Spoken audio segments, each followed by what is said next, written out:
When you create an Apple account on any of your devices, you can access everything Apple on all your devices, from purchases to services to iCloud and more. Here's how.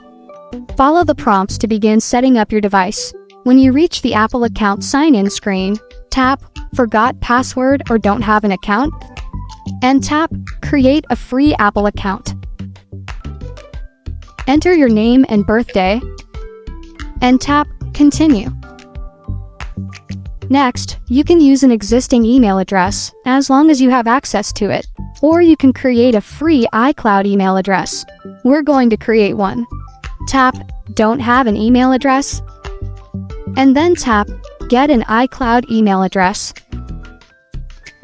In the email field, enter the new email address you want to use for your Apple account, and then tap Continue and follow the prompts to finish setting it up. Now you know how to create your own Apple account so you can access everything Apple everywhere.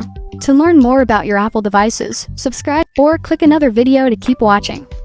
Thank you for watching. If this video is helpful, please leave a like and subscribe to my channel for more videos like this. And click on that notification bell to never miss an update.